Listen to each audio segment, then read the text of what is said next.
ओम शांति। Good morning.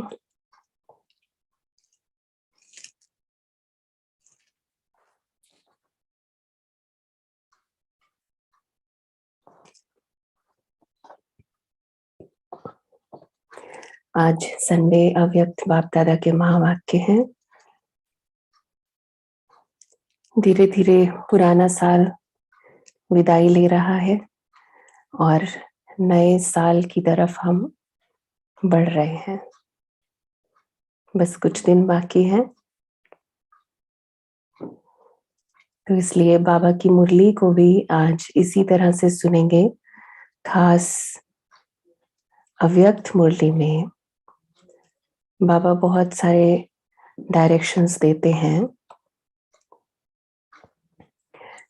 तो इन directions को आज इसी तरीके से हम एब्जॉर्ब करेंगे कि कैसे मुझे स्टेप बाय स्टेप अपनी पुराने साल में से अपनी रियलाइजेशंस को लेकर के नए साल की तैयारी करनी है। सभी कोई ना कोई रेजोल्यूशंस बनाते नए साल के लिए, कुछ ना कुछ प्रतिज्ञाएं करते, संकल्प लेते, और हम सबका श्रेष्ठ संकल्प तो है ही है कि हमें बाप समान बनना है। और उसमें भी आज विशेष बाबा बता रहे हैं कि सदा समर्थ कैसे बनना है। आज की मुरली का टाइटल है सदा समर्थ कैसे बने। ओरिजिनल डेट है 17 दिसंबर 89 की मुरली है।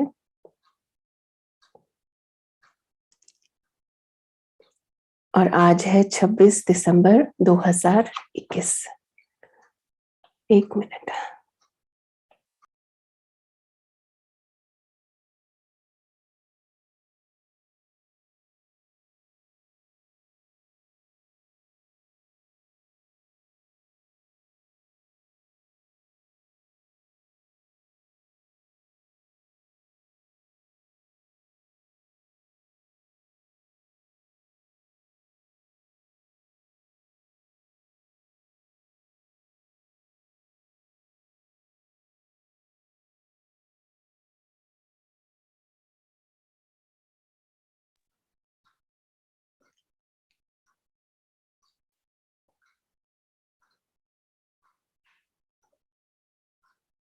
सदा समर्थ कैसे बने। समर्थ का अर्थ क्या है, व्हाट इज द मीनिंग, और फिर उसको हमको कैसे समर्थ बनना है, कैसे अपनी हम चेकिंग कर सकते हैं कि कितने समर्थ हम हैं। चेकिंग भी बहुत जरूरी है, चेकिंग से ही चेंज है। तो बाबा जो जो निशानियां बताते हैं उन सबको नोट करते जाएंगे और साथ साथ अपनी सेल्फ चेकिंग करते जाएंगे। आज समर्थ बाप अपने चारों ओर के मास्टर समर्थ बच्चों को देख रहे हैं। एक है सदा समर्थ और दूसरे हैं कभी समर्थ, कभी व्यर्थ की तरफ न चाहते भी आकर्षित हो जाते, क्योंकि जहां समर्थ स्थिति है वहां व्यर्थ हो नहीं सकता। समर्थ का मतलब पावरफुल भी है, तो पावरफुल के सामने व्यर्थ वेस्ट तो नहीं आ सकता है। संकल्प भी व्यर्थ नहीं उत्पन्न हो सकता। बाप दादा देख रहे थे कि कई बच्चों की, बाबा क्या देख रहे हैं कि कई बच्चों की अब तक भी बाप के आगे फरियाद है कि कभी कभी व्यर्थ संकल्प याद को फरियाद में बदल देते हैं। याद के बजाय फरियाद। फरियाद कैसे होती है, जैसे बाबा से मांगते हैं कुछ न कुछ कि बाबा अभी ये ठीक कर दो, बाबा व्यर्थ संकल्प आ रहे हैं, बाबा नेगेटिव थॉट्स आ रहे हैं, ये ठीक कर दो, ये नहीं ठीक हो रहा है। या इट्स अ रिक्वेस्ट, लेकिन रिक्वेस्ट में भी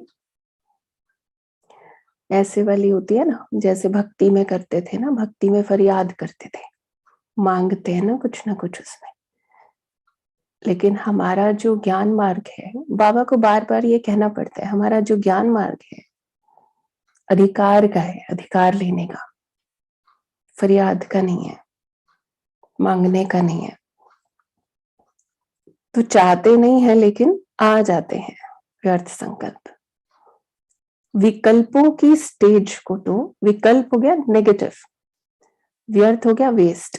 विकल्पों की स्टेज को तो मेजॉरिटी ने मेजॉरिटी समय तक समाप्त कर लिया है। मतलब ज्यादातर समय नहीं आते हैं नेगेटिव थॉट, तो नहीं आते हैं बाबा के बच्चों को, विकल्प नहीं आते। लेकिन अभी देखिए बाबा ने क्या ऑब्जर्व किया है बच्चों के अंदर, तो हमको देखना है और इसको एक्सेप्ट करके चेंज करेंगे ना। लेकिन व्यर्थ देखना, व्यर्थ सुनना और सोचना, व्यर्थ समय गंवाना, इसमें फुल पास नहीं है। क्योंकि अमृत वेले से सारे दिन की दिनचर्या में अपने स्थूल कार्य के प्रोग्राम को दिनचर्या प्रमाण सेट करते हो, करते हैं ना, टाइम टेबल बनाते हैं अपनी दिनचर्या। ऐसे अपनी मनसा समर्थ स्थिति का प्रोग्राम सेट करेंगे तो स्वतः ही कभी अपसेट नहीं होंगे। तो इसमें चेकिंग पॉइंट क्या हो गया? क्या मैं अपसेट होता हूं दिन में कभी? अगर किसी बात से, किसी व्यक्ति से अपसेट होते हैं तो इसका मतलब अपनी समर्थ संकल्प की, समर्थ की स्थिति का जो प्रोग्राम है वो सेट नहीं किया हुआ है। तो बाबा ने डायरेक्शन दिया कि अपना संकल्पों में, मनसा संकल्पों की भी दिनचर्या सेट करो कि कैसे।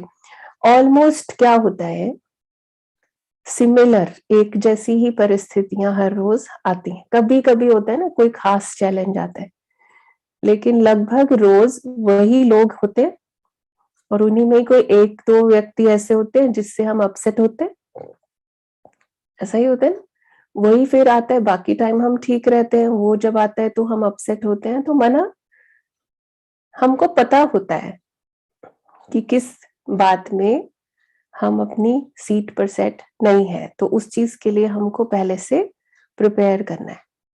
जैसे बाबा कह रहे हैं दूसरी चीजों का टाइम टेबल बना रहे हो, ऐसे अपने मन की स्थिति का भी समर्थ स्थिति का प्रोग्राम सेट करो कि अब आज जब वो व्यक्ति आएगा या आज जब ये वाली बात आएगी, मुझे बात को कैसे हैंडल करना है वो तो अलग बात है, ठीक है, वो तो स्किल है, उसको मुझे ठीक कैसे करना है। लेकिन उस समय मेरी स्थिति क्या होनी चाहिए, इसका प्रोग्राम बनाना है। बाकी बाहर की स्ट्रेटेजीज तो बनाते रहते हैं कि इस परिस्थिति में ऐसे बोलना है, ऐसे करना है, ऐसे हैंडल करना है, अगली बार ये तरीका अपनाना है, वो सब बाहर की चीजें। लेकिन उसमें मुझे अपनी स्टेज कैसी रखनी है कि मुझे उसका प्रभाव ना आए और मैं अपसेट नहीं हूं, उसका प्रोग्राम। क्लियर हुआ ना? ये है बाबा का इशारा। तो बाबा कहते जितना अपने मन को समर्थ संकल्पों में बिजी रखेंगे, अब तरीका बता रहे कि कैसे करना है, विधि। जितना अपने मन को समर्थ संकल्पों में बिजी रखेंगे तो मन को अपसेट होने का समय ही नहीं मिलेगा। मन खाली भी तो होना चाहिए ना अपसेट होने के लिए।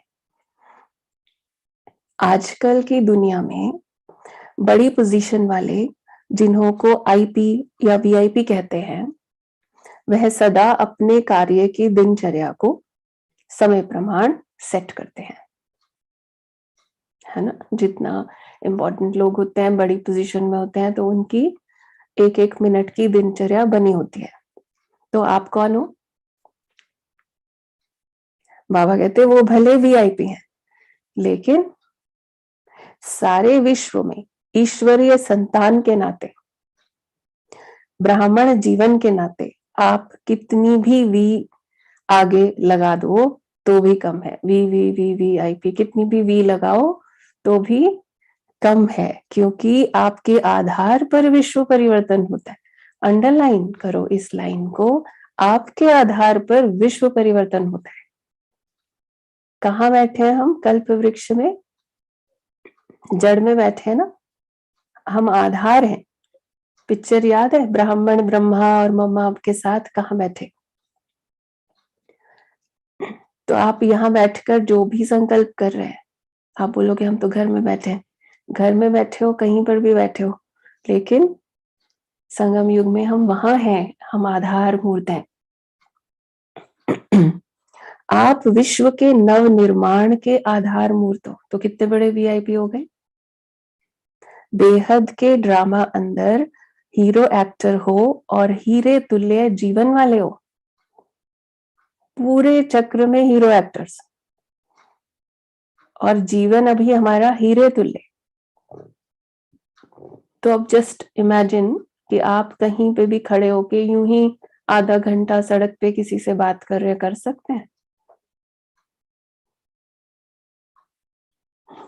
कर सकते हैं? नहीं ना। तो कितना हमारा एक एक सेकंड कितना कीमती हो गया, कितना वैल्यूबल हो गया। प्रैक्टिकली उसको रिलेट करो। जब बाबा जो बात कहते हैं, बाबा इतनी ऊंची नजर से देख रहे हैं, तो जिस नजर से बाबा मुझे देखते हैं उसी नजर से मुझे देखना है ना खुद को। और सिर्फ मुरली सुनते हुए नहीं, सारा दिन हमारा हर एक्शन, हमारा हर कर्म वैसा हो ना, उस स्टैंडर्ड का होना चाहिए ना। तो कितने बड़े हुए।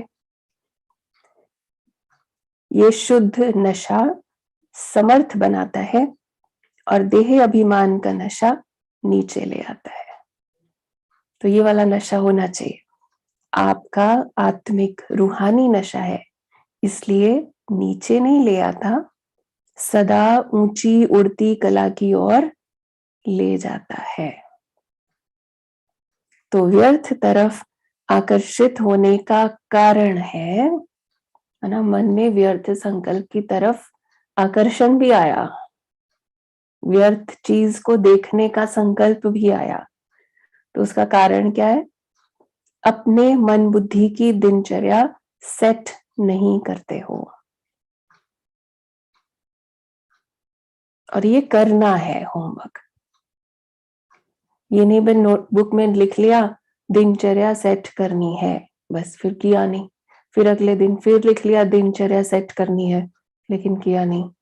मन बुद्धि की दिनचर्या सेट करनी है, माना इसके बाद मुरली खत्म होने के बाद किसी और काम में जाने से पहले दिनचर्या बनानी। याद रहेगा ये बात?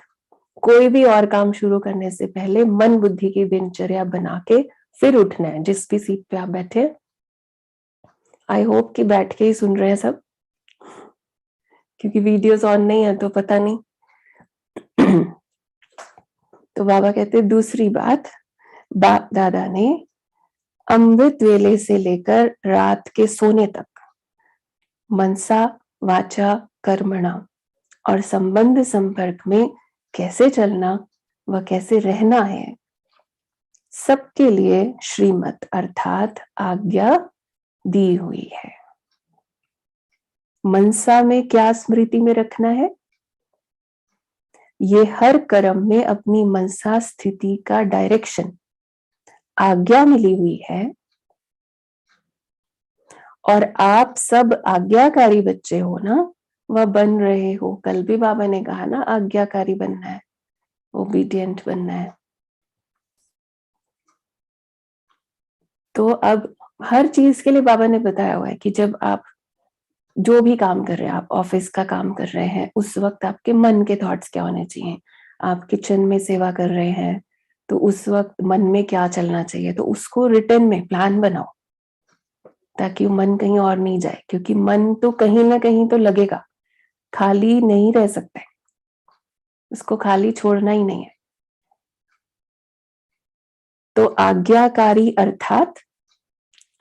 अर्थात बाप के संबंध से बाप के फुट स्टेप लेने वाले, डेफिनेशन आ रही है। और अर्थात कदम ऊपर कदम रखने वाले। तो बाबा के कदम पर कदम रखना माना जैसे ब्रह्मा बाबा ने करके दिखाया, एग्जाम्पल है। तो आज्ञाकारी अर्थात बाप दादा के, हाँ, और दूसरा नाता है सजनियों का। बाबा साजन है और हम सजनिया। एक तो हो गया बाप के कदम पर कदम रखने वाले बच्चे, फिर दूसरा नाता सजनियों का। तो सजनी भी क्या करती है, उनको क्या शिक्षा मिलती है, उसको पहले से ही प्रिपेयर किया जाता है, शिक्षा दी जाती है, साजन के कदम ऊपर कदम चलो, जैसा वो कहे वैसे करो, ऐसे कहते हैं ना। तो आज्ञाकारी अर्थात बाप दादा के आज्ञा रूपी कदम पर कदम रखना, ये सहज है व मुश्किल है। किसी किसी को ना ऐसे आता है, ये तो बंधन हो गया, अभी हर चीज वैसे ही करनी है। कभी अपना मन करता है कि हम अपने हिसाब से करें कुछ, है ना। ये तो फ्रीडम ही नहीं हुई। फिर फ्रीडम में रह के देख लिया है ना हमने, आधा कल्प सो कॉल्ड फ्रीडम, जिसको हम फ्रीडम समझ रहे थे, वो कहाँ लेके गया हमको, नर्क में। अब बाबा वापस डिसिप्लिन कर रहे हैं और करके दिखा रहे हैं। और वास्तव में जिसको हम फ्रीडम समझते थे ना, उसने और बंधन बना दिए, कर्म के हिसाब किताब बना दिए, और ज्यादा बंधन में फंस गए। इतना कि भगवान जब तक ना आए तो अपने आप निकलना भी संभव नहीं था, इतना फंस गए थे। तो बाबा कहते सहज है व मुश्किल है। आ गया कईयों का आंसर, सहज है।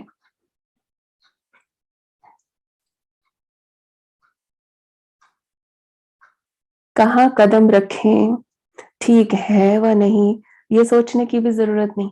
अगर खुद करना होता तो फिर भी सोचना पड़ता ना कि अभी इस बात में क्या करूं क्या ना करूं। लेकिन फुटस्टेप पे चलना है, फिर तो ज्यादा सोचना भी नहीं है, कुछ सोचना नहीं है सहज। अब सहज जो है वो मुश्किल कैसे बन जाता है, वो बता रहे हैं बाबा, क्यों बनता है सहज। लेकिन सारे दिन में चलते चलते कोई ना कोई आज्ञाओं का उल्लंघन हो जाता है, कोई ना कोई ऐसी भूलें हो जाती हैं, आज्ञा का उल्लंघन हो जाता है।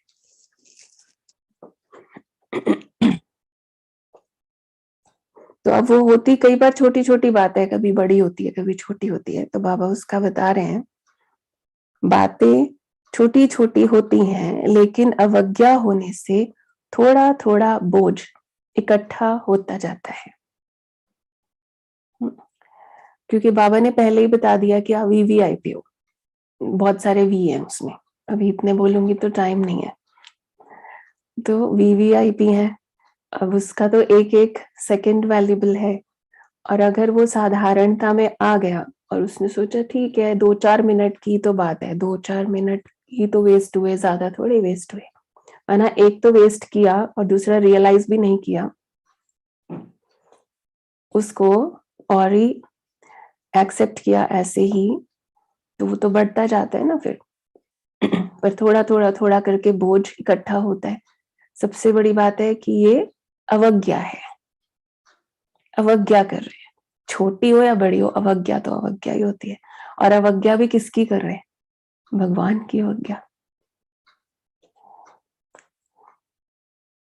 आज्ञाकारी को, अब आज्ञाकारी का क्या फायदा होता है, आज्ञाकारी को सर्व संबंधों से परमात्मा दुआएं मिलती हैं,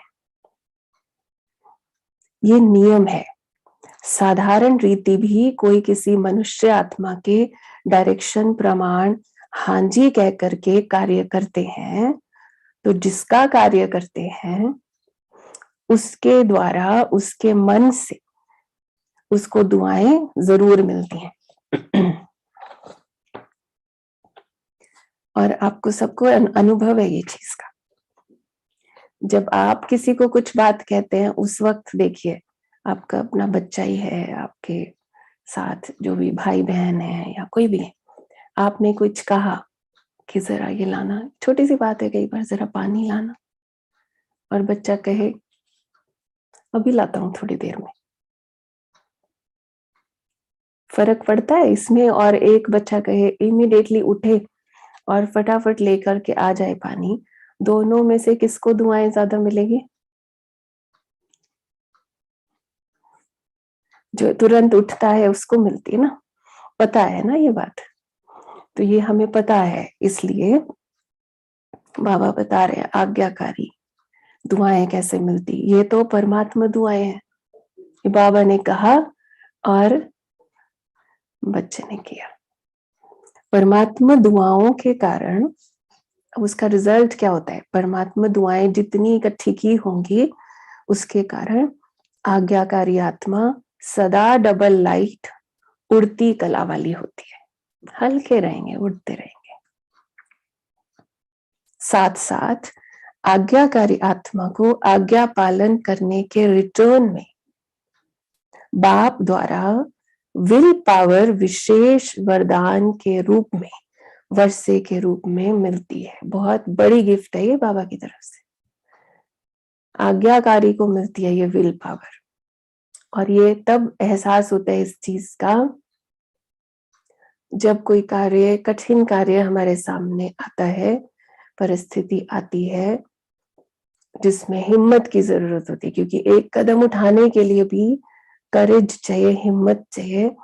उस टाइम पर ये विल पावर की मदद समझ में आती है। तो बाबा कहते हैं बाप सब पावर्स विल में बच्चों को देते हैं। विल पावर भी कितनी अच्छी बताई कि सारी पावर्स विल कर दी बाबा ने, बाबा की सारी शक्तियां वारिस है ना, इसलिए सर्व पावर्स सहज प्राप्त हो जाती हैं। तो ऐसे विल पावर प्राप्त करने वाली आज्ञाकारी आत्मा वर्षा, वरदान और दुआएं ये सब प्राप्तियां कर लेती है। वर्षा, वरदान और दुआएं, जिस कारण सदा खुशी में नाचते, वाह वाह के गीत गाते, उड़ते रहते हैं, क्योंकि उनका हर कर्म उनको प्रत्यक्ष फल प्राप्त कराता है। कर्म है बीज, जब बीज शक्तिशाली है तो फल भी ऐसा मिलेगा ना। तो हर कर्म का प्रत्यक्ष फल बिना मेहनत के स्वतः ही प्राप्त होता है। प्रत्यक्ष फल क्या है? आज की मुरली के हिसाब से बाबा कहते हैं वर्षा भी मिल रहा है, वरदान भी और दुआएं भी, और उसकी निशानी सदा खुशी में नाचते हैं। तो प्रत्यक्ष फल है खुशी में नाचते, वाह वाह के गीत गाते हैं, खुशी का अनुभव होता है। अभी ये साथ साथ देखेंगे अपने आप को। जैसे फल की शक्ति से शरीर शक्तिशाली रहता है, फल खाओ, आजकल सब बोलते हैं डॉक्टर्स फल खाओ, तो उससे शरीर शक्तिशाली रहता है। ऐसे कर्म के प्रत्यक्ष फल की प्राप्ति कारण, माना खुशी की प्राप्ति के कारण आत्मा सदा समर्थ रहती है। तो सदा समर्थ रहने का दूसरा आधार सदा और स्वतः आज्ञाकारी बनना। सदा और स्वतः नेचुरल रूप में आज्ञाकारी का संस्कार हो जाए कि बाबा ने कहा और किया, बीच में कोई भी दूसरा थॉट भी नहीं, उसको कहेंगे सहज आज्ञाकारी। ऐसी समर्थ आत्मा सदा सहज उड़ते हुए अपनी संपूर्ण मंजिल बाप के समीप स्थिति को प्राप्त करती है। तो व्यर्थ तरफ आकर्षित होने का कारण सार में एक शब्द में बाबा बता रहे, अवज्ञा। कोई ना कोई छोटी बड़ी अवज्ञा हुई है। बड़ी बड़ी अवज्ञाएं नहीं करते हो, वो भी बाबा सर्टिफिकेट दे रहे हैं। बड़ी बड़ी अवज्ञाएं नहीं करते हो, छोटी छोटी हो जाती हैं। इसका मतलब अटेंशन नहीं है ना, छोटी छोटी भी क्यों होती है। जैसे मुख्य पहली अवज्ञा है, पहली आज्ञा है पवित्र बनो, काम जीत बनो। ये आज्ञा है पहली पहली, पवित्र बनो, योगी बनो में सबसे पहले आता है पवित्र बनो। तो इस आज्ञा को पालन करने में मेजॉरिटी पास हो जाते हैं। तो वही तो बैठे हैं ना बाबा के बच्चे, जिन्होंने इस आज्ञा का पालन किया हुआ है। बाबा कहते हैं भोली भोली माताएं भी इसमें पास हो जाती हैं। जो बात दुनिया असंभव समझती, उसमें आप पास हो जाते हो। आपको कुछ भी नहीं लगी, आपको सहज लगी और आप पास हो गए। लेकिन उसका दूसरा भाई जो है क्रोध, इतनी बड़ी बात को तो पास कर लिया, और उसका जो साथ में दूसरा भाई है क्रोध, उसमें कभी कभी आधा फेल हो जाता। पूरा नहीं बोला बाबा ने, उतना क्रोध तो नहीं करते ना जैसे दुनिया वाले करते हैं, चीजें उठा उठा के पटकते हैं, वो तो नहीं करते हैं ब्राह्मण। लेकिन बाबा कहते आधा, कभी कभी, रोज नहीं, कभी कभी आधा फेल हो जाते। फिर होशियार भी बहुत है, ब्राह्मण है ना, इंटेलिजेंट है। फिर होशियारी क्या कहते हैं, कई बच्चे कहते हैं क्रोध नहीं किया लेकिन थोड़ा रोब तो दिखाना ही पड़ता है। क्रोध नहीं आता, थोड़ा रोब रखता हूं। जब असंभव को संभव कर लिया तो ये तो उसका छोटा भाई है। इतनी बड़ी बातें जब पास कर ली तो फिर ये तो छोटा भाई है, तो इसको आज्ञा कहेंगे व अवज्ञा। खुद ही देखो, माना फिर अगर ऊपर से उसको जस्टिफाई कर रहे हैं कि नहीं क्रोध नहीं था, थोड़ा तो करना ही पड़ता है, रोब रोब दिखाना पड़ता है, अगर ये कह रहे हैं तो ये किसको दे रहे हो एक्सप्लेनेशन। बाबा कहते ये तो अपने आप को चीट कर रहे हैं ना, खुद को धोखा दे रहे हैं ना। उस वक्त खुद को धोखा देना माना वो जो क्रोध आया था ना थोड़ा सा, उसको बिठा लिया, उसको बिठा लिया कि इतना तो चलता है, तो तुम साथ ही रहना क्योंकि कई बार जरूरत पड़ती है। ये हो गया ना जस्टिफाई करने का मतलब। तो बाबा कहते इससे भी छोटी अवज्ञा, इससे भी छोटी है वो अवज्ञा, मतलब किसी का नुकसान ऐसा सच नहीं हो रहा है उसमें।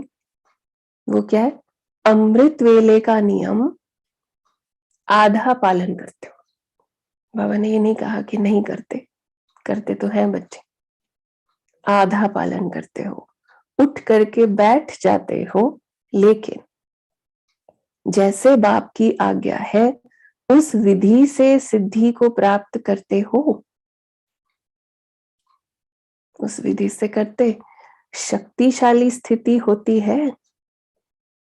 बाबा को सब पता है, इसलिए इसमें धोखा तो चलेगा ही नहीं। शक्तिशाली स्थिति होती है, स्वीट साइलेंस के साथ साथ निद्रा की साइलेंस भी मिक्स हो जाती है। और फिर ऊपर से फिर क्या होता है, मानेंगे भी नहीं, अगर कोई बताए ना तो मानेंगे नहीं, बोलेंगे बस थोड़ी सी आंख बंद हुई थी 1 मिनट के लिए, नींद नहीं थी, हम पूरा अलर्ट थे। तो फिर आंख बंद क्यों हुई थी, अपने आप से क्वेश्चन करना चाहिए ना, क्वेश्चन करना चाहिए ना, आंख क्यों बंद हुई मेरी, आंख बाबा को देखे ना, बंद क्यों हुई। तो बाबा कहते स्वीट साइलेंस के साथ साथ निद्रा की साइलेंस भी मिक्स हो जाती है। बाबा तो सब देख रहे हैं ना, बाप दादा। देखो बाबा क्या कहते हैं, मानते नहीं है ना बच्चे, तो इसलिए बाबा को ऐसा कहना पड़ता है। फिर बाप दादा अगर हरेक को अपने सप्ताह की टीवी दिखाए तो बहुत मजा देखने में आएगा। बाबा आपकी फोटो निकाले, वीडियो निकाले और दिखाए, बाबा के पास टीवी है ना। बाबा ने कहा था बाबा के पास वतन में बहुत बड़ी टीवी है, जैसे टीवी चैनल्स होते हैं ना, तो उसमें आप कहीं का भी कोई भी शहर का देखना हो, कोई भी एरिया का देखना हो, वो ऑन करो, वहां का देख लो। तो ऐसे बाबा बता रहे थे, एक बार संदेश में था कि बाबा कहीं का भी ऑन करना होता है, बाबा कर लेता है और फिर देखता है कि क्या करते हैं बच्चे। और उसमें तो संकल्प भी आ जाते हैं रिकॉर्ड, सिर्फ एक्शंस नहीं, संकल्पों में भी क्या क्या चलता है, ये अगर ध्यान में रहे हमारे। क्योंकि आज तक तो हमारी कंडीशनिंग ऐसी है ना कि हम जो सोचते हैं कुछ भी सोच लेते हैं, किसी को थोड़े पता चल रहा है हम क्या सोच रहे हैं। तो अब बाबा कहते हैं अगर बाबा टीवी दिखाए ना तो बहुत मजा देखने में आएगा। तो आधी आज्ञा मानते हो, नेमिनाथ बनते हो, लेकिन सिद्धि स्वरूप नहीं बनते हो। नेमिनाथ बना कि नियम से बैठना है। जैसे भक्ति में आदत पड़ी हुई है ना कि अच्छा जोत जगानी है, वो भागते दौड़ते भी जला देते हैं, बस काम पूरा कर देते हैं। जाते जाते माथा टेकना है, वो भी ऐसे होता है कि एहसान कर रहे हैं भगवान के ऊपर, तो वो ऐसे वाला होता है नेमिनाथ। सुबह सुबह जैसे भगवान पे एहसान कर दिया, हम उठ गए थे, बैठ गए थे आज। लेकिन बाबा कहते सिद्धि स्वरूप नहीं बनते हो। इसको क्या कहेंगे? ऐसी छोटी छोटी आज्ञाएं हैं। एग्जाम्पल दिया ये तो बाबा ने सिर्फ, जैसे आज्ञा है किसी भी आत्मा को न दुख दो न दुख लो, ये आज्ञा है, ये राय नहीं है बाबा की, ये आज्ञा है, ऑर्डर है। इसमें भी दुख देते नहीं हो। अब देखो आधा आधा मानते हैं, दुख देते नहीं हो लेकिन ले तो लेते हो ना, ले लेते हो और वो अच्छा करते हैं। व्यर्थ संकल्प चलने का कारण ही ये है, व्यर्थ दुख लिया। संकल्प चलाने लग जाएंगे, किसी ने कुछ कह दिया, उसके थॉट्स, अच्छा पता नहीं क्यों ऐसे हो गया, पता नहीं मेरे से है, मैं ऐसा ही हूं, पता नहीं क्या क्या। सुन लिया तो दुखी हुए, सुनी हुई बात न चाहते भी मन में चलती है, ये क्यों कहा, ये ठीक नहीं कहा, ये नहीं होना चाहिए था। व्यर्थ सुनने देखने की आदत मन को 63 जन्मों में से है। तो पहले तो सुना ना, इसलिए अभी भी उस तरफ आकर्षित हो जाते हो। छोटी छोटी अवज्ञाएं मन को भारी कर देती हैं, और भारी होने के कारण ऊंची स्थिति की तरफ उड़ नहीं सकते। सीधी सी बात है, जो भारी है वो तो उड़ नहीं सकता, उड़ने के लिए तो हल्का होना पड़ेगा। ऐसे इस जन्म की छोटी छोटी अवज्ञाओं का बोझ जैसी स्थिति चाहते हो वैसी अनुभव करने नहीं देता। ब्राह्मणों की चाल बहुत अच्छी है। बाप दादा पूछते हैं कैसे हो, बाबा पूछते कैसे हो, तो सभी कहेंगे बाबा बहुत अच्छे हैं, ठीक है। अच्छा, फिर जब पूछते हैं कि जैसी स्थिति होनी चाहिए वैसी वैसी है, बाबा कहते तो चुप हो जाते हैं। इस कारण ये अवज्ञाओं का बोझ सदा समर्थ बनने नहीं देता। इसका मतलब समर्थ स्थिति जो होनी चाहिए, शक्तिशाली स्थिति, वो नहीं है। तो फिर कैसे कह रहे हैं बहुत अच्छे हैं? और सबके सामने तो कहना है, किसी को के सामने अपना गम नहीं सुनाने हैं, लेकिन बाबा के सामने तो सत्य बताना है ना। तो आज यही स्लोगन याद रखना, लिख लीजिए, न व्यर्थ सोचो, न देखो, न व्यर्थ सुनो, न व्यर्थ बोलो, न व्यर्थ कर्म में समय गवाओ। साकार मूल्यों में आपने हमेशा सुना, बाबा कहते हैं see no evil, hear no evil. आज बाबा इविल की बात भी नहीं कर रहे, सिर्फ व्यर्थ की कर रहे हैं। नेगेटिव तो आप सुनते ही नहीं, लेकिन व्यर्थ, ना सोचो, ना देखो, ना सुनो, ना बोलो, ना व्यर्थ कर्म में समय गवाओ। आप बुराई से तो पार हो गए, इविल से तो पार हो गए ना अभी, तो इसलिए बुरा ना देखो, बुरा ना सोचो, वो वाला तो हो गया स्लोगन हमारा पूरा। अभी व्यर्थ भी नहीं आए। अब ऐसे आज्ञाकारी चरित्र का चित्र बनाओ, ये होमवर्क है। अपना अपने ही चरित्र का, कि मेरा आज्ञाकारी चरित्र का चित्र कैसा होगा, और उसके लिए डेट फिक्स करो कि बाबा के पूरे पूरे आज्ञाकारी, समझो मुझे ये न्यू ईयर का मुझे टारगेट लेना है, इस डेट तक मुझे अपना ऐसा चित्र चाहिए। तो वो चित्र अपने मन में, अपनी नोटबुक में, अपने हिसाब से भले शब्दों में लिखिए कि कैसा चरित्र होना चाहिए। इसको कहते हैं सदा समर्थ आत्मा। अच्छा, सभी टीचर्स आर्टिस्ट हो, चित्र बनाना आता है? अपना श्रेष्ठ चरित्र का चित्र बनाना आता है ना, तो बड़े बड़े चित्रकार वही है जो हर कदम में चरित्र का चित्र बनाते रहते हैं।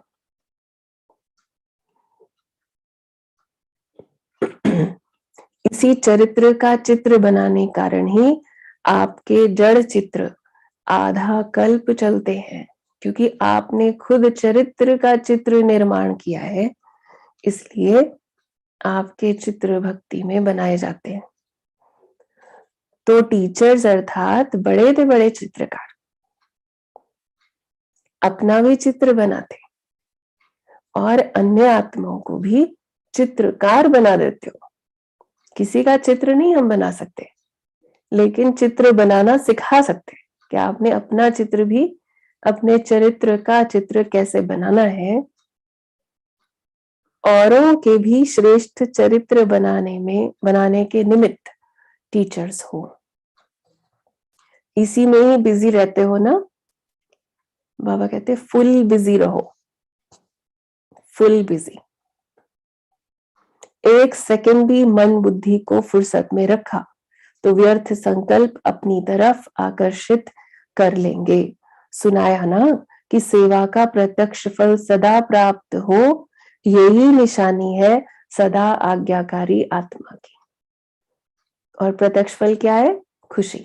सदा खुशी में अगर रहते हैं तो ये चेकिंग पॉइंट हो गया, ये एक पैरामीटर हो गया जिससे आप चेक कर सकते हैं कि मैं सदा आज्ञाकारी हूं, क्योंकि आज्ञाकारी की ये निशानी है।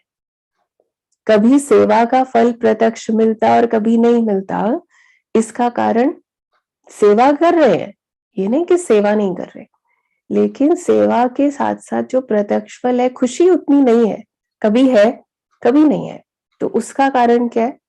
कोई ना कोई, आज बाबा ने कहा, कोई ना कोई अवज्ञा होती है।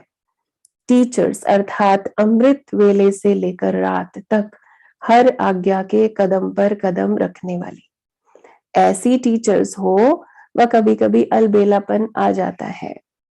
अलबेला नहीं बनना,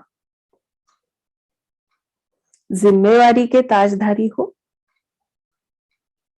कभी ताज भारी लगता है तो उतार देते हैं।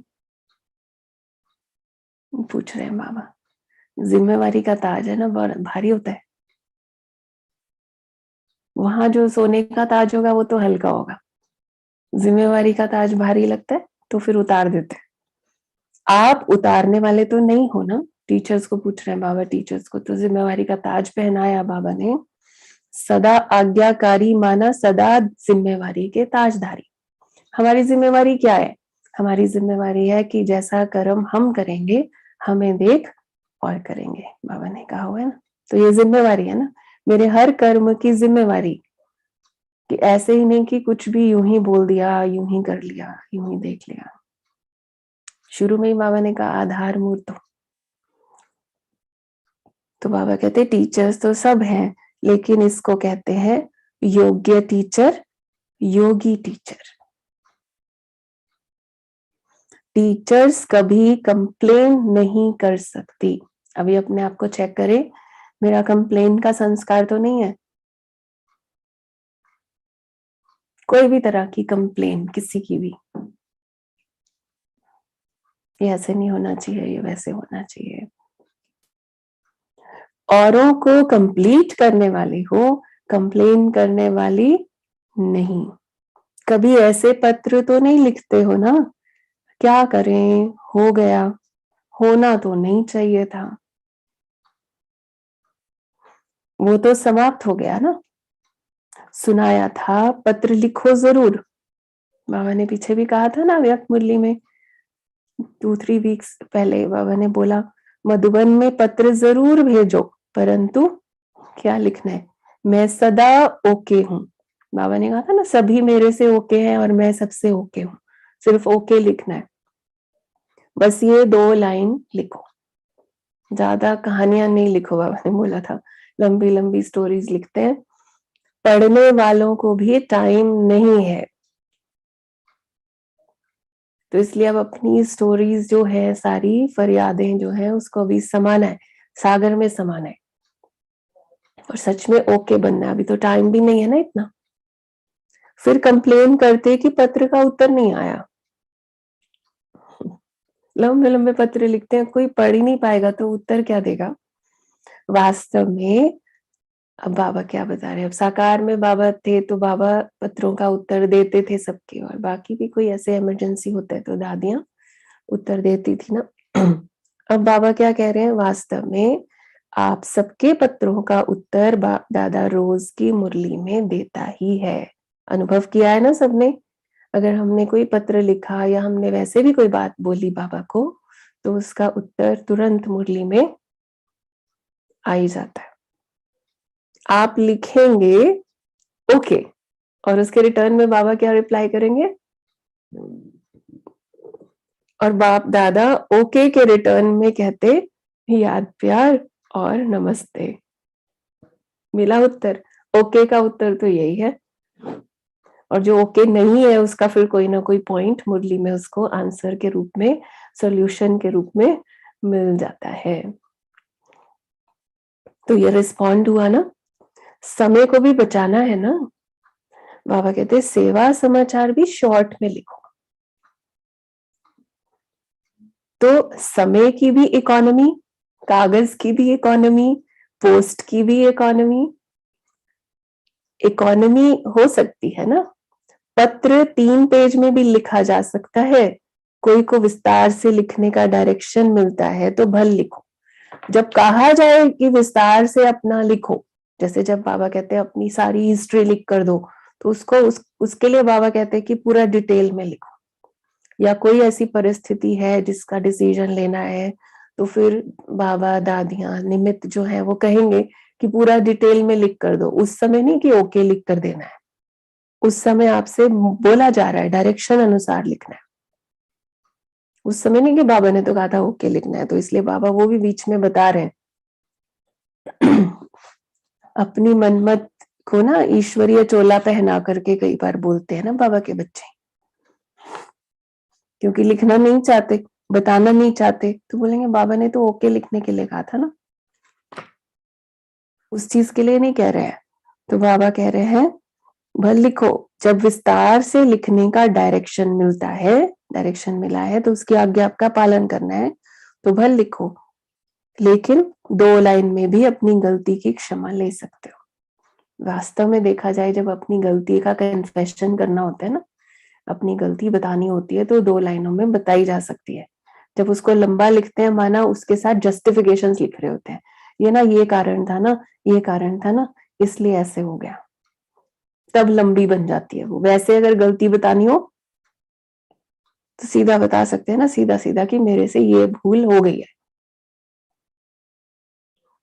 और इतनी बार हुई है, ये तो 2 लाइनों में लिख सकते हैं। लेकिन ऐसे हुआ था, फलाने ने ऐसे कर दिया था, फिर पता नहीं मुझे क्या हो गया था, लंबा लंबा लिखेंगे और फिर उसका मतलब नहीं है। बाबा कहते छिपाओ नहीं, लेकिन शॉर्ट में लिखो, मतलब मैनिपुलेट नहीं करना, क्योंकि वो भी संस्कार बना हुआ है। क्योंकि दुनिया के सामने तो ऐसे बना के बताते हैं ना बातें, तो वो बनाने का संस्कार बना हुआ है, इसलिए बाबा को बार बार बताना पड़ता है। कितने पत्र लिखते हैं जिनका कोई सार नहीं होता, उसमें यही नहीं समझ में आता कि इसमें मेन पॉइंट क्या था। इतना लंबा लंबा लिखेंगे पत्र, ईमेल। बाप को कहो मेरा ये काम कर लो, मेरे को ठीक कर दो, मेरा धंधा ठीक कर दो, मेरी पत्नी को ठीक कर दो, ऐसे पत्र एक बार नहीं 10 बार भेजते हैं। बाबा कहते हैं ऐसे फरियादों वाले जो पत्र है ना, बाबा मेरा बिजनेस ठीक कर दो, बाबा मेरी पत्नी को ठीक कर दो, इसका इसका बुद्धि ठीक कर दो, इसकी बुद्धि का ताला खोल दो, तो ये जो काम दे देते हैं ना, बाबा को काम दे देते हैं। बाबा आया है हमको बताने कि तुम पुरुषार्थ करो, हम वापस काम बाबा को दे देते हैं। बाबा आपने मेरे को अमृत वेले उठाया ही नहीं आज, खुद उठे नहीं और गलती बाबा के ऊपर। ये भी यही तो सिर्फ आपको करने को कहा था कि बैठ के याद करो, वो काम भी बाबा को दे दिया, बाकी सारे काम तो आपके बाबा ही कर रहे हैं। मैंने ना गुस्सा कर लिया, बाबा ने मुझे रोका ही नहीं। कितने चतुर बनते हैं बच्चे। तो बाबा कहते अब ऐसे ऐसे पत्र तो 10 बार लिखेंगे कि बाबा मेरा फलाना ठीक कर दो, मेरा धंधा ठीक कर दो। तो अब बाबा कहते अब इकोनॉमी के अवतार बनो और बनाओ। अच्छा, सभी को ये मेला अच्छा लगता है ना। दुनिया वाले कहते 2 दिन का मेला है और आपका 4 दिन का मेला है। सभी को पसंद है ना ये मेला। बाबा के साथ 4 दिन के लिए जाते ना मधुबन मेला मनाने। अच्छा, चारों ओर के सदा समर्थ आत्माओं को सदा हर कदम में आज्ञाकारी रहने वाले आज्ञाकारी बच्चों को सदा व्यर्थ को समर्थ में परिवर्तन करने वाले विश्व परिवर्तक आत्माओं को सदा अपने चरित्र के चित्रकार बच्चों को समर्थ बाप दादा का याद प्यार और नमस्ते। रूहानी बच्चों की रूहानी बाप दादा को याद प्यार, गुड मॉर्निंग, नमस्ते जी। शुक्रिया बाबा। अभी अव्यक्त बाप दादा की जोन वाइज बच्चों से मुलाकात बॉम्बे और गुजरात ग्रुप बाबा के सामने है। बाकी हम सभी बाबा के सामने बैठ करके सुनेंगे। बेहद बाप के अर्थात बेहद के मालिक के बालक हैं, ऐसे समझते हो। बालक सो मालिक होता है ना, इसलिए बाप दादा बच्चों को वालेकुम सलाम कहते हैं। बेहद बाप के बेहद के वर्षे के बालक सो मालिक हो, तो बेहद के वर्षे की खुशी भी बेहद होगी ना। बाप बच्चों को अपने से भी आगे रखते हैं। कल भी बाबा ने कहा ना, कंधों पे बिठाते हैं। जैसे फादर लौकिक में भी बच्चे को कंधे पे बिठा करके और उसको फील कराते हैं कि देखो तुम मेरे से भी बड़े हो। तो बाबा और उस बच्चे को लगता है कि मैं तो बड़ा हो गया। तो बाबा भी हम बच्चों को ऐसे ही देखना चाहते हैं ना, अपने से भी ऊंचे। तो वर्तमान और भविष्य दोनों अधिकार मिल गए और दोनों ही बेहद है। विश्व के राज्य का अधिकारी बच्चों को बनाते हैं, खुद तो नहीं बनते। सतयुग में भी हदें तो नहीं होती है ना, न भाषा की, न रंग की, न देश की। तो बेहद का अधिकारी बाबा बना रहे। यहाँ तो देखो कितनी हदें हैं। बेहद के आकाश को भी हदों में बांट दिया है ना। अपना अपना एरिया जो सबने अपना डिवाइड किया हुआ है, आकाश को, सागर को, हर चीज को डिवाइड कर दिया। वहां कोई हद नहीं होती, तो बेहद का राज्य भाग्य हो गया। लेकिन बेहद का राज्य भाग्य प्राप्त करने वालों को पहले इस समय क्या करना पड़ेगा। बेहद का राज्य प्राप्त करना है तो अपनी देह की हद से परे जाना पड़ेगा। अगर देहभान की हद से निकले तो और सभी हद से निकल जाएंगे। तो यही आधार है, देहभान की हद से निकले, क्योंकि बाकी सारी चीजें तो बॉडी कॉन्शियस के आधार पे ही बनी हुई है ना हदें। मेरा तेरा अपना पराया, जो भी बाउंड्रीज हैं, रंग भेद, भाषा भेद, जो भी ये डिफरेंसेस हैं, ये सारे इसी आधार से तो है। अगर देहभान की हद से निकले तो और सभी हद से निकल जाएंगे। इसलिए बाप दादा कहते हैं पहले देह सहित देह के सब संबंधों से न्यारे बनो। पहले देह फिर देह के संबंधी, ऑटोमेटिक हो जाएगा वो तो इस देह के भान की हद से निकले हो।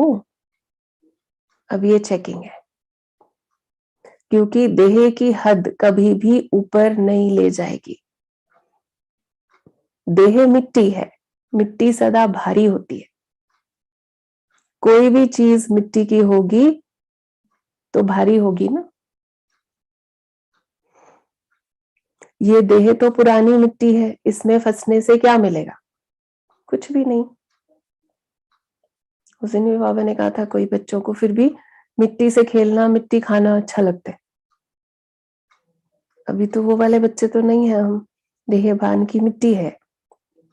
तो सदा ये नशा रखो कि बेहद बाप और बेहद वर्षे का बालक सो मालिक हूं। जब बालक बनना है उस समय मालिक नहीं बनो, ये भी याद रखो। जहां बालक बनना है वहां मालिक नहीं बनो, और जब मालिक बनना है उस समय बालक नहीं बनो।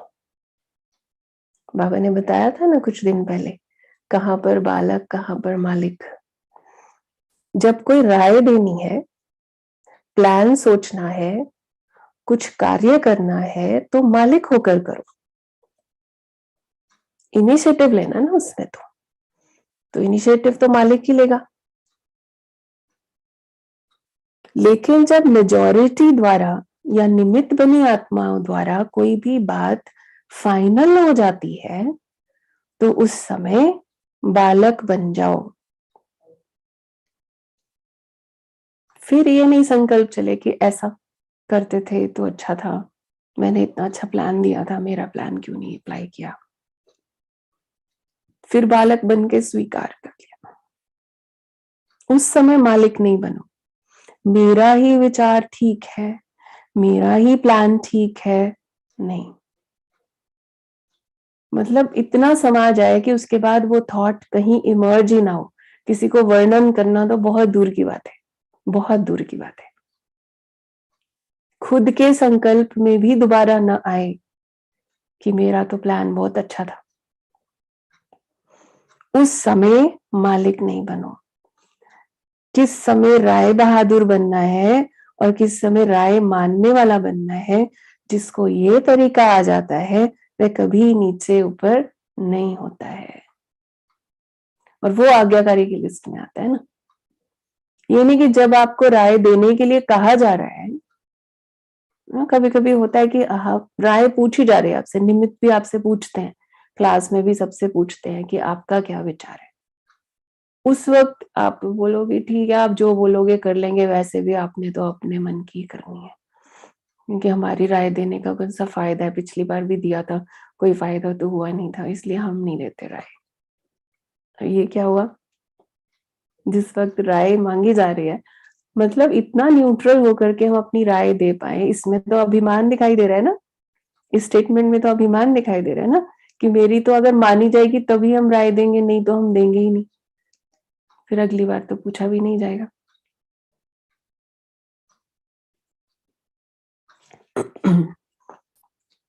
तो इसलिए बाबा कहते जिसको ये तरीका आ जाता है वो कभी नीचे ऊपर नहीं होता है, वह पुरुषार्थ और सेवा में सफल रहता है। पुरुषार्थ में भी और सेवा में भी।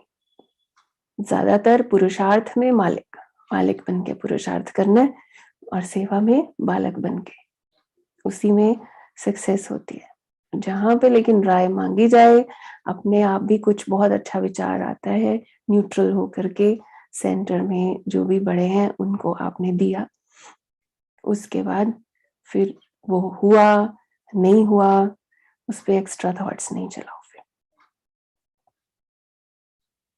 तो बाबा कहते अपने को मोल्ड कर सकता है, जिसको ये कला आती है वो अपने को मोल्ड कर सकता है, अपने को झुका सकता है। जिसको झुकना आता है ना, ये बहुत बड़ी कला है। झुकने वाले को सदैव ही सेवा का फल मिलता है, और अपने अभिमान में रहने वाले को सेवा का फल नहीं मिलता है।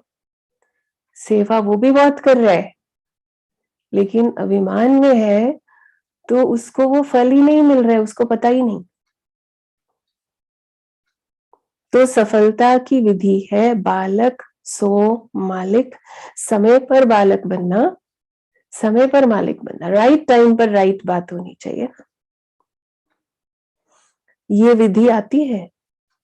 बाबा पूछते हैं अगर छोटी सी बात को बालक के समय मालिक बनकर सिद्ध करेंगे, जहां पे तो आपको मान लेना था, स्वीकार कर लेना था, और वहां अपनी बात को सिद्ध करने लग गए आप, तो क्या होगा? तो मेहनत ज्यादा और फल कम मिलेगा। और ये हो सकता है कि दिल से भी उतर जाए, है ना। दूसरे को भी लगेगा ये अपनी बात ही हमेशा सिद्ध करते हैं, तो इनको तो फिर छोड़ ही दो, जैसा करना है वैसा करें पुरुषार्थ। तो कोई भी फिर राय भी नहीं देगा, कोई गाइड भी नहीं करेगा, क्योंकि अगर हम अपने आप को सिद्ध करेंगे तो जहां पे बालक बनकर स्वीकार करना था, वहां सिद्ध करेंगे तो मेहनत ज्यादा और फल कम मिलेगा। और जो विधि को जानते हैं कि यहाँ बालक बनना है, 1 सेकंड में, हाँ जी, कोई थॉट नहीं, तो समय प्रमाण उसको मेहनत कम और फल ज्यादा मिलता है। वह सदा मुस्कुराता रहेगा। और उसके पीछे भी इतनी बड़ी गारंटी बाबा ने ली हुई है। आपने हाँ जी बोला, आपने स्वीकार किया, तो जिम्मेवारी बाबा की, क्योंकि निमित्त की जिम्मेवारी, जिसने कहा उसकी जिम्मेवारी, आप तो और ही फ्री हो गए। हाँ जी कह के आप तो और ही हल्के हो गए। ये राज जिसने समझ लिया, तो वो हल्का रहेगा, वो मुस्कुराता रहेगा, स्वयं भी खुश रहेगा और दूसरों को देख करके भी खुश होगा। सिर्फ मैं बड़ा खुश रहता हूँ ये नहीं, मतलब मैं अकेला रहता हूँ तो बहुत खुश रहता हूँ, लेकिन ये लोग सामने आते हैं ना, तो फिर मेरी खुशी गुम हो जाती है, वो तो ठीक नहीं है ना। लेकिन खुश करना भी है, खुश रहना भी है, तब राजा बनेंगे ना। और आपके प्रेजेंस से दूसरों को भी खुशी मिले। तो यही बात हमेशा हम पूछते हैं कि आपके आने से लोगों को खुशी होती है या आपके जाने से खुशी होती है, ये चेक करना है।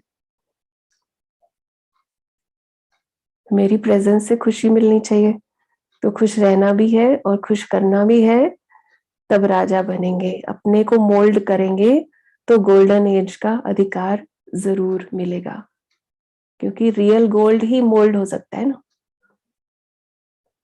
तो रियल गोल्ड बनना है जो मोल्ड हो सकता है, जो फ्लेक्सिबल है, जो झुक सकता है। तभी बाबा कह रहे गोल्डन एज का अधिकार जरूर मिलेगा। अच्छा वरदान है। स्थूल और सूक्ष्म दोनों रीति से स्वयं को बिजी रखने वाले मायाजीत विजयी भव। आज मुरली का भी यही था बाबा का, कि मन को भी बिजी रखना है। स्थूल और सूक्ष्म दोनों रीति से स्वयं को बिजी रखने वाले मायाजीत विजयी भव। स्वयं को सेवाधारी समझ अपनी रुचि उमंग से सेवा में बिजी रहो, तो माया को चांस नहीं मिलेगा। अपने उमंग से, ये नहीं किसी ने कहा तो सेवा कर दी। कई बहुत अच्छे सेवाधारी होते हैं, लेकिन कहना पड़ता है, कहेंगे तो बहुत अच्छे से करेंगे, अपने आप नहीं, तो बैठे हैं, खुद नहीं करेंगे। खुद ऑफर भी करें ना अपने दिल से उमंग से, तो फिर लगता है कि इनका मन है, दिल से कर रहे हैं। तो बाबा कहते हैं अपनी रुचि से उमंग से सेवा में बिजी रहो, तो माया को चांस नहीं मिलेगा। जब संकल्प से बुद्धि से चाहे स्थूल कर्मणा से फ्री रहते हो, तो माया चांस ले लेती है। स्थूल में भी बिजी रहना है मुझे, सेवा बहुत ही इंपॉर्टेंट सब्जेक्ट बाबा ने दिया है, जिससे माया नहीं आ सकती। जो सेवा में मनसा से भी बिजी, ऐसे नहीं कि सिर्फ मनसा, बाबा कहते कर्मणा से भी, हाथों से भी, शरीर से कुछ ना कुछ सेवा में अपने आप को एंगेज रखना है, तो माया चांस, बाबा कहते नहीं, तो अगर फ्री रहते तो माया चांस ले लेती है। अब देखो बाबा के कार्य में किसी तरह से आप बैठ के मटर ही छील रहे हो अगर सेंटर पे, लेकिन आपको कॉन्शियस क्या है, यज्ञ सेवा कर रहे हो। यज्ञ सेवा, भगवान के यज्ञ की सेवा, स्वर्ग बनाने के कार्य में सहयोग दे रहे हैं। तो ये जो फीलिंग है, तो अपने आप ही योग भी लगा हुआ है, मनसा सेवा भी साथ में हो जाएगी। बिजी रखना है तो क्या होगा। लेकिन स्थूल और सूक्ष्म दोनों ही रीति से खुशी खुशी से सेवा में बिजी रहो। खुशी खुशी से, बाबा को भी पता है कि कभी कभी वो मजबूरी वाला भी हो जाता है कि कह दिया है अब करना पड़ेगा, बिल्कुल नहीं, उसमें फिर मार्क्स जमा नहीं होंगे, कहीं भी ये थॉट ना आए। यही पुरुषार्थ है हमारा। तो खुशी खुशी से सेवा में बिजी रहो, तो खुशी के कारण माया सामना करने का साहस नहीं रख सकती। जो खुशी में है ना, उसके सामने तो माया दूर से देख के भाग जाती है कि यहाँ तो मेरा कोई चांस नहीं है। इसलिए स्वयं ही टीचर बन। अब बाबा ने जो पॉइंट्स दे दिए, ये हमने ये वाले पॉइंट्स खुद को ही समझाने हैं, खुद का टीचर बनना है। स्वयं ही टीचर बन, बुद्धि को बिजी रखने का डेली प्रोग्राम बनाओ, तो माया जीत विजयी बन जाएंगे।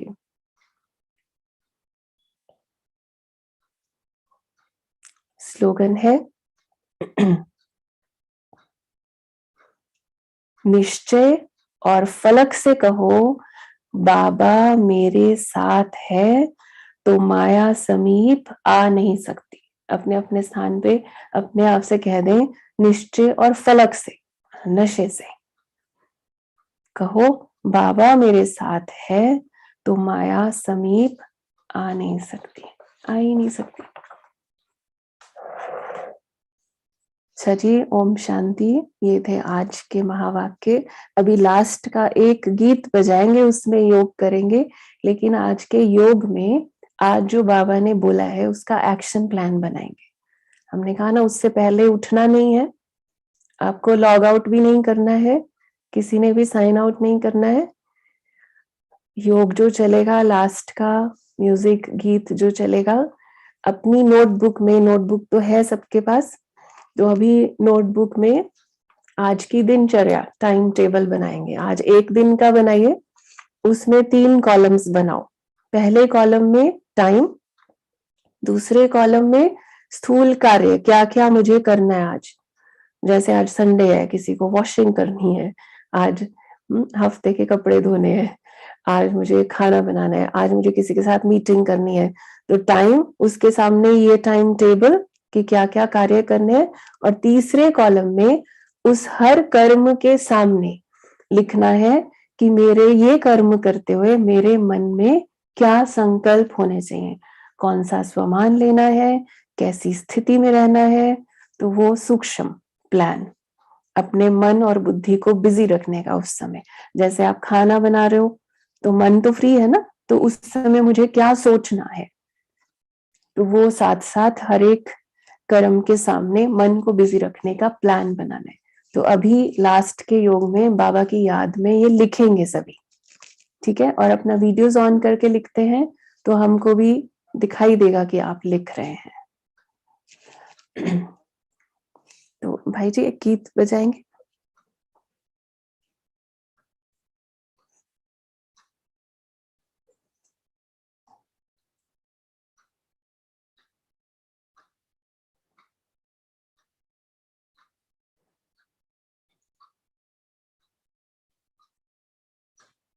अभी से लेकर के, अभी 7:14 है, अभी से लेकर के पूरे दिन में जो जो कार्य हमको करने हैं वो लिखते हुए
पा लिया है, तुम्हें पाके हूँ।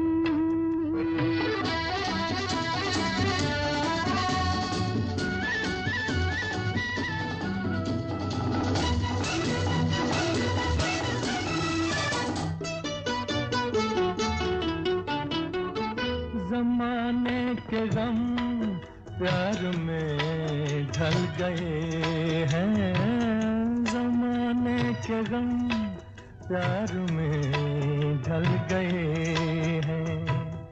उम्मीदों के लाखों दिए जल गए हैं, उम्मीदों के लाखों दिए जल गए हैं, कि जब से तुम्हें मेहरबान पा लिया है, तुम्हें पाके हमने जहाँ पा लिया है, तुम्हें पाके हमने।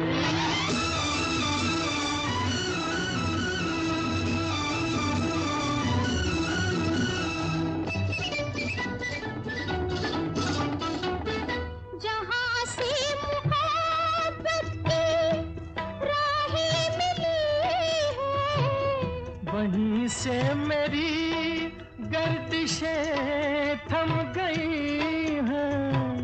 न बिछड़ेंगे हम, कारवां पा लिया है, तुम्हें पाके हमने जहाँ पा लिया है, तुम्हें पाके हमने।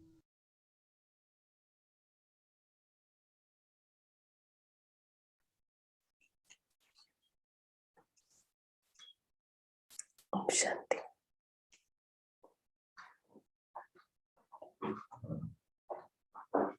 सभी ने लिख लिया, बना लिया टाइम टेबल?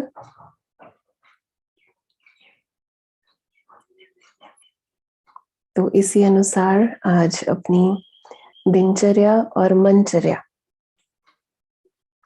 सेट रखते हुए अपनी समर्थ स्थिति पे बाबा ने बोला सेट रहेंगे तो अपसेट नहीं होंगे, खुश रहेंगे सारा दिन। ओम शांति। Thank you. First column is date, sorry time.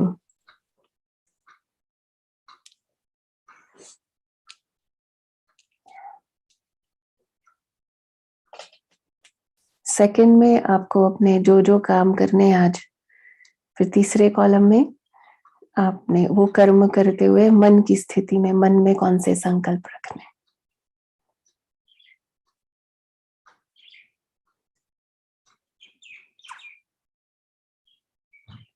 Okay. Om Shanti. Om Shanti दीदी। और सबको रिक्वेस्ट है कि अपना वीडियो अगर ऑन कर सकते तो ऑन करके हैंड रेस करके दीदी का थैंक यू करेंगे और बाबा का थैंक यू।